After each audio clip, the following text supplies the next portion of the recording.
Good evening, I'm Cathy Lewis, and here's what matters this week. Every day in Suffolk seems to bring another image of the tornadoes that descended without warning April 28th. Lisa Godley reports that what's unfolding for hundreds of residents and business owners is a story of cooperation amidst a sea of selective destruction. When the EF3 tornado swept through Suffolk last week, it caught everyone by surprise. But when this one came, believe me, it was a freight train. It's no other sound like it, I think, that you'll ever hear. Phyllis Murphy was inside her antique store in downtown Driver at the time.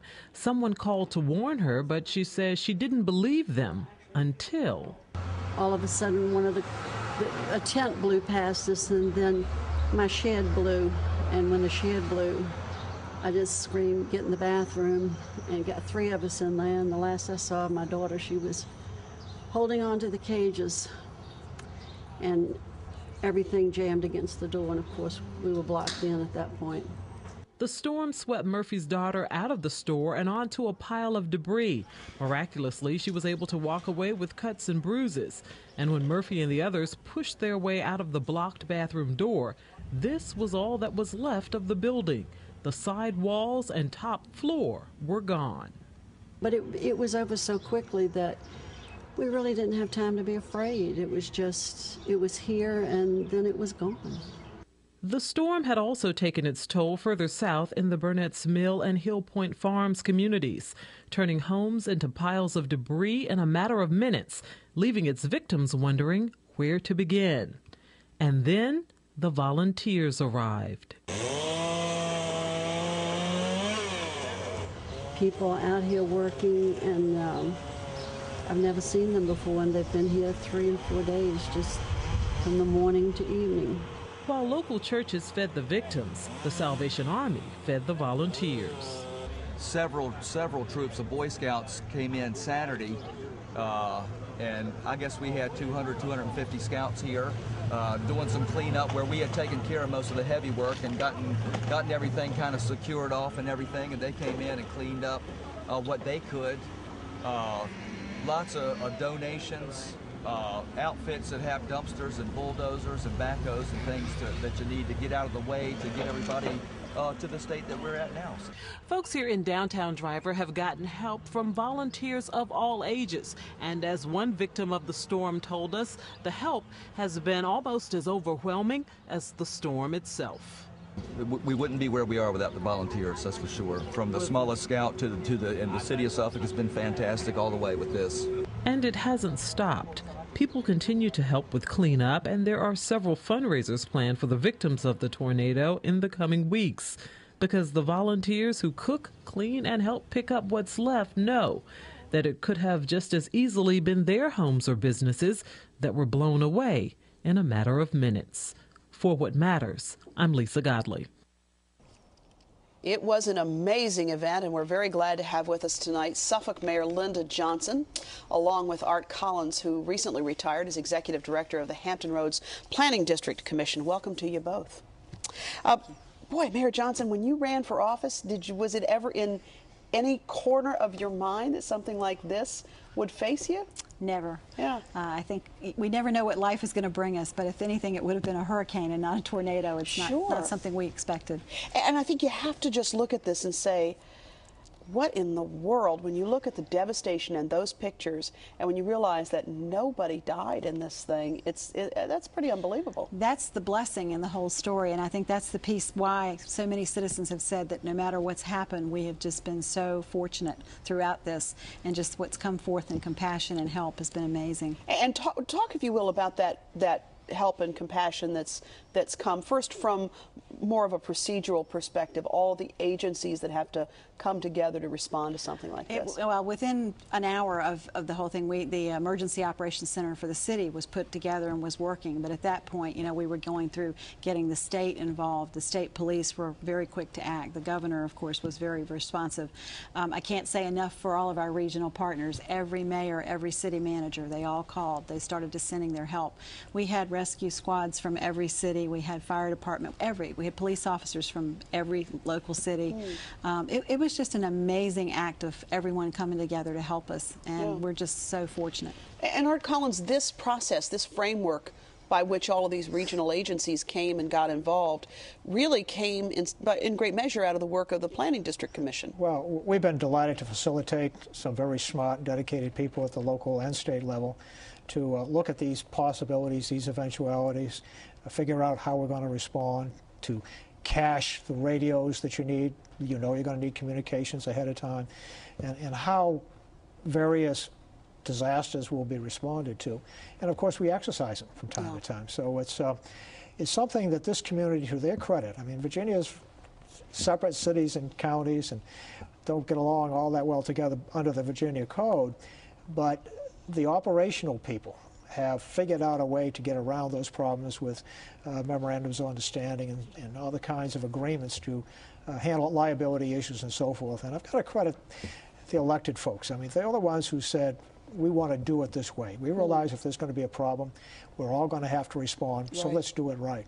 So it's been a great story. And it goes back before 9/11 too. It really does, and that's a great point. The fact that this planning was underway before it became so painfully apparent in 9/11 that communication was so much an issue. And so we have those interoperability arrangements underway now. That's absolutely. We improve upon it all the time. Yeah. As you look at the response in this case, and by all accounts, it's been tremendous. Are there any tweaks that you look at and say, you know, that's something we might want to do differently next time? We have a process where all the emergency managers come to the office once a month. And I am sure that next time they meet, which is later on this month, the folks in Suffolk are going to sit down and say, these are some of the lessons we've learned. This is what we did right. This is what we probably need to improve on. And that process goes on constantly, whether it's an ice storm or a tornado or a hurricane or a flood. We've had floods in the area too. They sit down collectively and say, how can we best do this? And they're professionals, and they do it very, very well. Mayor Johnson, one of the things I was thinking about with regard to this storm is that unless you were by a radio or a television, there was every good likelihood that you would not have known what was going on. That's absolutely true. And in fact, I was close to a television and was watching, but you know, as things were progressing so quickly, you know, it did not dawn. Driver is right around from where I live. I did not realize that Driver had been hit. I was heading for Route 10 when I realized that it had moved, and the storm actually hopped and skipped. So we really didn't know a path of a tornado. You just have no way of knowing where it's going to set down. So it was pretty tough to be able to do that. One outstanding piece, I think, is that our school superintendent made the choice very quickly to hold the buses. And that was a piece that was very important, because otherwise we could have had students on that Route 10 and we wouldn't want to think what that could have done. Boy, no kidding. As you look at the response, anything you look at and say that's something we might want to Well, you know, as Art said, we've already begun some of those assessment issues and looking at it, but at this point in time, I just have to say that I'm just amazed at how well they did. You know, every little thing that was thought of throughout our first community meeting was, how would people get their mail? What about the pets? At the shelter, one of the first concerns was pets. I know it was prescription drugs. They'd lost their drugs, and you know, we had people that had very strong medical needs. So all of those things were, you know, addressed very quickly. So I think I'm just so proud of what we have done. Certainly, I'm sure there will be things that we can improve on, but hopefully we won't have to go through this again. But we will be reassessing. And like I said, that process has started. But you know, it's such a reminder that that's the purpose of these exercises, that you just don't know. I mean, at noon, no one had any anticipation that this would be the situation, and it came so very quickly and so very violently. And we know that with a lot of the environmental changes that we've been talking about over the last couple of years, we are going to be having more dramatic weather events. Not to suggest that this was any relation to that, it's just that we are going to be having more dramatic weather events that we have to respond to. When you were watching those dogs going from property to property, I have to say, just looking at the aerial footage of the devastation and knowing that those homes didn't have basements, and because we just don't around here, I have to say, I thought to myself, well, no deaths yet, but they're coming. And I think we were all holding our breath and saying a prayer. As I walked with the governor, that was one of the things we said about that it was just a miraculous story. And we were looking at that rubble and again, just praying that those dogs weren't going to find anything. And to date, no one is missing. And we're pretty well sure that the cleanup is substantially going on. And so we're pretty confident that we came out unscathed. That is amazing. And of course, Saturday you have a community cleanup day. We do. And you said it's booked. It is booked, and the reason we say that is, again, everything needs to be somewhat controlled as far as this goes. I think we have about 3,000 volunteers right now, and what you do is you go on and you go to the website for United Way. It's unitedway.shr.org, and you register. You'll have to bring that registration with you to Kings Fork High School, and we'll disperse the buses into the neighborhoods to make sure so we don't have too many vehicles and to keep the security as well as we can. And we should note as well that even if you don't have an opportunity to be there Saturday because they have all the volunteers they need this Saturday, there will be opportunities in the weeks and months ahead. Absolutely. So they do want you still to register. Please keep registering. That's the one thing we want people to know. We want them to register. We want all of those volunteers that we can possibly get to help in these communities. Yeah. Art Collins, I think about this idea of staging the disaster response, and I wonder, you've been through many of these exercises. And we talk about a tabletop scenario, and then we talk about sort of the actual practice for these things. Sure. It must be extraordinarily difficult because you can't know how a storm is going to, what path it's going to take. But we're looking at using modeling and simulation, a lot of which is in the mayor's community, to be able to look at various scenarios without having to put fire trucks in the field and that sort of thing. And I'm hopeful in the years to come we'll find ways to take that technology to train people in a variety of circumstances, to learn and to get first responders who turn over with some frequency, trained and up to speed. And it's such a great point because that modeling and simulation technology has so much potential to do the kinds of things and give the kinds of flexibilities to the plan that maybe we haven't heretofore been able to achieve. And that's a treasure we have right here in Hampton Roads if we do it right. Yeah, no question about it. That's our future. It is, and it's particularly your future in Suffolk.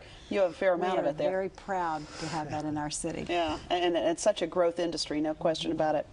Well, Mayor Johnson, thank you for being with us tonight. It's congratulations on a great response, and we wish you continued success in the recovery. Thank you, Kathy, for having me. And Art Collins, thank you as well.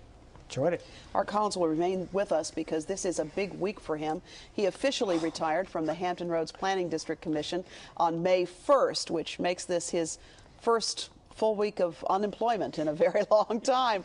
Art's been at the helm of the HRPDC for nearly 30 years and came to the organization as a young planning professional. Lisa Godley has a look at his career in a region that's changed dramatically since his first day on the job. For decades here in Hampton Roads, if it's been an issue impacting the region, odds are Art Collins was in the mix. He never sat down and watched things happen. He is, as best he could, he always tried to make things happen. Dwight Farmer should know. He's worked side by side with Art at the Hampton Roads Planning District Commission for more than 30 years. It was military service that brought Art Collins from his home in Massachusetts here to Hampton Roads. He worked for the Hampton Roads Planning District Commission for 38 years and served as the executive director for the past 29. Farmer describes Art as a man engaged in the issues from A to Z, from fiscal planning to economics, emergency management to transportation. In fact, it was the Supreme Court's recent decision to strip the taxing power of the Hampton Roads Transportation Authority that landed Art Collins in the spotlight once again. Farmer says in spite of the court's decision, he has to give Art credit. He put every ounce of effort into that, even when the going got tough. And even in the face of the Supreme Court decision, I think he fully believes we can still move forward, and I think we can. Norfolk Mayor Paul Frame shared that controversial spotlight with Collins. We were almost there with the Transportation Authority. Art actually was the interim executive director. He had built a great deal of trust with the General Assembly delegation, with all of the local government officials. So, in that regard, it's too bad that Art isn't around to see the plan carried out. But I'm confident that the plan will be, carried out, and that future generations will profit from Art's good work. Frame describes Collins as honest, straightforward, and a great guy to work with. He also told us about Art's outside interests. He's a huge, fan of the Boston Red Sox. We all know that. He's from New England. He's never lost touch with his roots. And so it's, he's one Yankee that's really appreciated around here. Art's involvement stretches even further than government circles. He's also served on the board here at WHRO for the past 12 years. Well, he's pretty serious when it's down to business, but when you pull him aside and get to know him as a person, he's really fun-loving and can kid around. He's a big Red Sox fan, and me being a Yankee fan, well, we kid each other about that, and he's had the upper hand in the last few years, but he's a great guy and a very easy person to call a friend. Another thing that those who know Art well agree upon is that while he may have left the top post at the Hampton Roads Planning District Commission, his involvement in making Hampton Roads a better place to live is far from over. For What Matters, I'm Lisa Godley. And Art Collins remains with us tonight to humbly talk about this career. He doesn't like being the center of attention, but I can't help but ask you about this whole issue of transportation, about which you've spent so much of your career. And this meeting this week, for the first time, the delegations from Hampton Roads in Northern Virginia getting together outside of Richmond, all together in one room, at least most of them. Yeah. Do you think that bodes well? Well, it's a wonderful thing. I hope it results in something positive. I want to keep in mind that back when now Governor Kane was mayor of Richmond, the Richmond, Northern Virginia, and Hampton Roads mayors and chairs used to meet to talk about an urban agenda for Virginia. That was 10 or 15 years ago, when, as I say, when the governor was mayor. And the idea was to get the rest of Virginia to understand that unless urban Virginia prospers and unless we address urban Virginia's issues, the rest of Virginia is going to have a problem. And that didn't get awfully far, but that was an attempt. And to see the General Assembly start to understand that if the issues in urban Virginia aren't addressed in a very proactive way, the rest of the state is going to suffer. Yeah, I think it was Delegate Glenn Oder who said, look, one of the things that came out of this meeting was an understanding that the leadership matters and the position of the leadership matters. Yeah, I'm not going to sit here and comment about the Speaker of the House, obviously, but in Virginia's government, the Speaker is a very powerful very powerful person. I can recall one number of years ago saying, governors come and go, but the Speaker stays around for a while. So, I mean, it's a very strong office, and he has views on the issue, and somewhere along the line, his views and those of the governor and perhaps the folks over in the Senate are going to have to be reconciled. We talked earlier this week about the idea that this new poll that came out from Christopher Newport University and Quentin Kidd, who commissioned, or I should say, who supervised this poll. And one of the things that came out of that was people pretty well realize there's a problem. They think something ought to be done about it. They fall apart when it comes to what should be done and whether they can really trust that the right things will be done. And I asked you this earlier this week, and I want to come back to it because the question is, now that you're not in the HRPDC anymore, now that you don't have to walk that very careful political tightrope, what do you think the appropriate funding scenario is to solve these transportation problems? We do have a statewide maintenance issue for sure, and I think the gas tax is the reasonable way to go with that. The states surrounding us have gas taxes much higher. North Carolina's is 13 cents higher than ours is. So I think that's the way you deal with the state issue. If we don't find a way to keep the money from coming out of the construction account to go into maintenance, we're going to not end up with any federal money in a few years. Hampton Roads in Northern Virginia have unique problems. We have tremendous problems with capacity. And they're going to have to be, those problems are going to have to be dealt with in a different way. My view is the sales tax is the way to do that. Everybody in some way pays the sales tax, and everybody benefits from transportation in some way, whether it's for going to work or getting goods and services delivered to them, and God forbid if we have to evacuate. Right. So I think that that is a broad-based tax that is a way to go. Now, one way of getting at that issue, as you know, Virginia has exempted almost $3 billion worth of revenue out of the sales tax. We had talked about tax reform in years past. If the General Assembly was to look at tax reform and perhaps pulling back some of those exemptions that they have gained, certain industries have gained over the years, I mean, if we could put half of that back into the fund, we'd be in pretty good shape. So I think there's a way to do it. The question is the will going to be there? Well, indeed, that is the question. And certainly, if we look back to 2002, at that point, the will certainly did not seem to be there. No.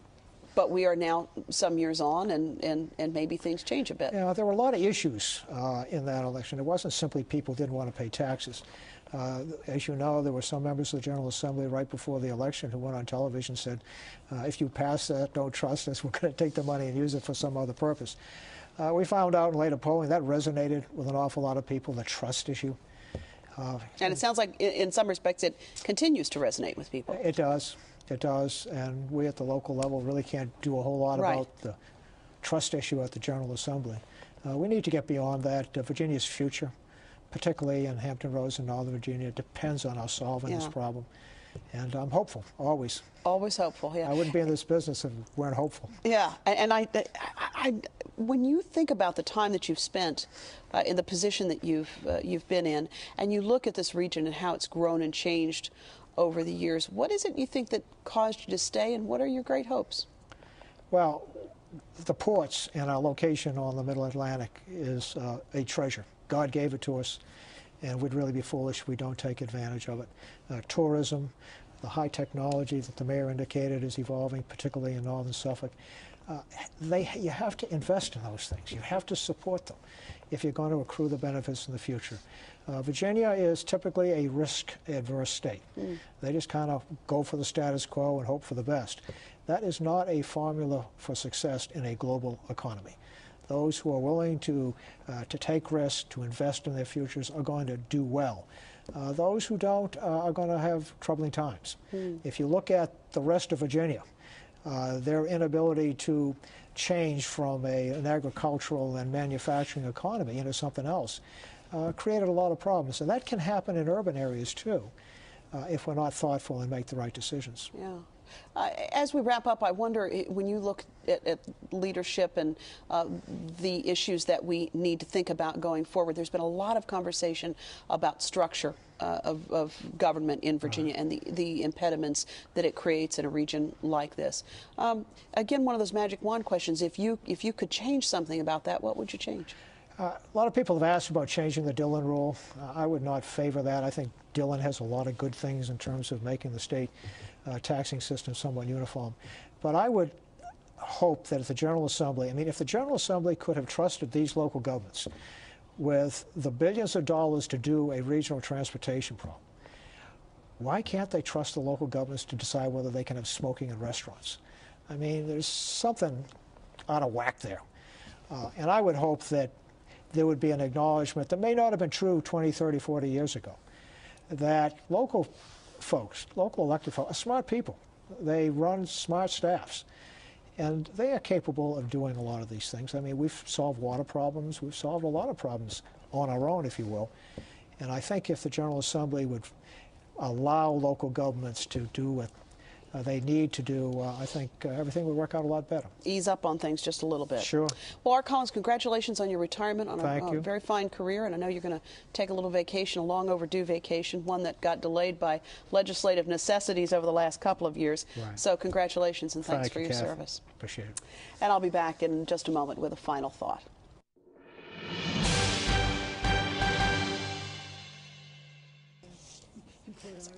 I was talking earlier this week with some folks who have some significant experience in this whole business of disaster response.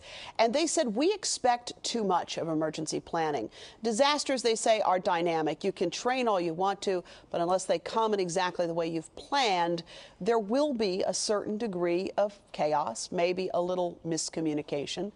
That doesn't mean that Brownie really did do a heck of a job in Katrina, but it does mean that we might want to use a little bit of a different yardstick to measure the effectiveness of disaster planning. A good plan, said these folks, is one that has the capacity to be shifted and adjusted to meet the needs of the disaster on the ground. A good plan keeps a bad situation from getting worse, and a good plan can ramp up to include resources from neighboring localities, something that by all accounts was a bright, shining light in a time of great darkness in Suffolk. If all roads led to Suffolk on April 28th, it was in large measure Art Collins who paved the way, with countless hours spent bringing together regional emergency responders for situations just like this. The region is stronger because Art Collins brought his Yankee ingenuity and that Boston accent to these parts. And now that he's not trying to keep 16 localities on the same page, I can't wait to hear what else is on his mind. Fortunately for all of us, he's sticking around to be part of that ongoing conversation. And we'd like to know what you think about the response in the Suffolk tornadoes, or about what else matters to you. Write to us at What Matters, 5200 Hampton Boulevard, Norfolk, Virginia 23508. Call us at 889-9437, or check out our new website at whatmatters.tv. That's where you can watch any of our past broadcasts. We have a little place for you to comment on them as well, and I hope you'll check that out, whatmatters.tv. Next Friday night in this time slot, a special presentation from the Virginia Symphony Orchestra, but we'll see you right back here on Friday, May 23rd. Thanks for watching.